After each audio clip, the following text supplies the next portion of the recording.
నమస్కారం, మీరు చూస్తున్నారు HN9 టీవీ.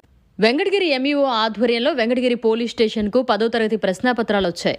ఈ సందర్భంగా ఎంఈఓ వెంకటేశ్వర్లు మాట్లాడుతూ ఈ నెల 18వ తారీఖు నుంచి 30వ తారీఖు దాకా జరిగే 10వ తరగతి పరీక్షలకు ప్రశ్నాపత్రాలు స్థానిక పోలీస్ స్టేషన్కు తిరుపతి నుంచి వచ్చాయని, వెంకటగిరి మండలంలో 10వ తరగతి పరీక్షలకు 7 కేంద్రాలను ఏర్పాటు చేశామని, ఈ 7 కేంద్రాల్లో సుమారు 1400 మంది విద్యార్థులు పరీక్షలకు హాజరవుతారని, 7 మంది చీఫ్లను, 7 మంది డిపిఓలను, వీరికి తోడు ఇన్విజిలేటర్లను కూడా త్వరలో ఏర్పాటు చేయబోతున్నామని, పరీక్షా గదుల్లో గాలి వెలుతురు వచ్చే విధంగా విద్యార్థులను బెంచీలపై కూర్చోబెట్టి పరీక్షలు నిర్వహించేందుకు ఎటువంటి అవాంఛనీయ సంఘటనలు జరగకుండా 144 సెక్షన్ పోలీసు వారి సారథ్యంలో ఈ పరీక్షలను నిర్వహిస్తున్నామని తెలిపారు.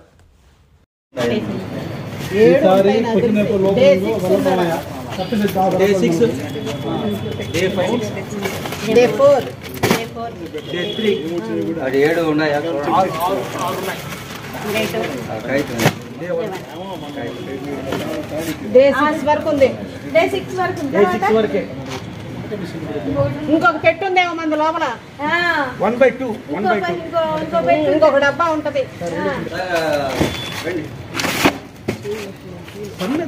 నేను అడిగానా?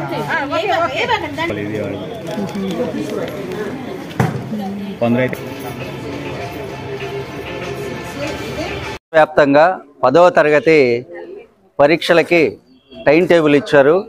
ఈ నెల 18 నుంచి 30వ తారీఖు వరకు తెలుగు నుంచి వొకేషనల్ వరకు జరుగుతాయి. రోజువారీ టైం టేబుల్ తల్లిదండ్రులకి, పిల్లలకి, హెడ్ మాస్టర్లకి అందరికీ అందజేయడం జరిగింది. దాని ప్రకారం ఈ పరీక్షలు వెంకటగిరి మండలంలో 7 కేంద్రాల్లో జరుగుతాయి. ZPHS Venkatagiri, ZP girls school Venkatagiri, AP model school, APRS Venkatagiri, అలాగే సెయింట్ ఫ్రాన్సిస్ వెంకటగిరి. ఈ 7 కేంద్రాలలో సుమారు 1400 మంది విద్యార్థులు రాస్తున్నారు.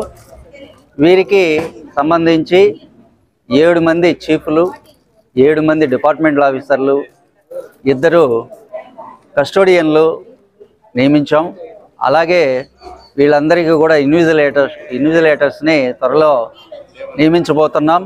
ఈసారి పకడ్బందీగా పరీక్షల్ని నిర్వహించాలని పై అధికారుల సూచన మేరకు అన్ని ఏర్పాట్లు చేశాం. పరీక్షా కేంద్రాల్లో కూడా సరైన గాలి వెలుతురు వచ్చేటట్లుగా చర్యలు తీసుకున్నాం.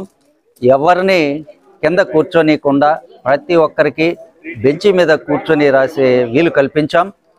ఎటువంటి అవాంఛనీయ సంఘటనలు జరగకుండా 144వ సెక్షన్ను అవసరమని చెప్పేసి స్టేషన్ హౌస్ ఆఫీసర్ గారిని కోరడం జరిగింది.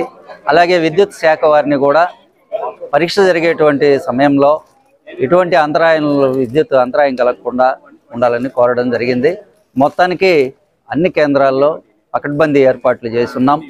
ఈరోజు 7 సంబంధించిన పరీక్షా పత్రాలు ఈరోజు నేను, ఇంకొక ఎంఈఓ 2 బాబాయ్ అనేవారు, 2 తిరుపతి నుంచి వెంకటగిరి పోలీస్ స్టేషన్కి తెచ్చాం. ఈ కేంద్రంతో పాటు డక్కిలి, బాలాయపల్లి, డక్కిల్లో 2 పరీక్షా కేంద్రాలు, బాలాయపల్లిలో 2 పరీక్షా కేంద్రాలు, మొత్తం 3 మండలాల్లో 11 పరీక్షా కేంద్రాలని ఏర్పాటు చేశారు. అన్ని చోట్ల కూడా కట్టుదిట్టంగా పరీక్షలు జరిగే విధానం డిఓ గారి ఆదేశాల మేరకు జరిపిస్తాం. మరిన్ని అప్డేట్స్ కోసం మన HN9 టీవీ ఛానల్ని సబ్స్క్రైబ్ చేసుకోండి.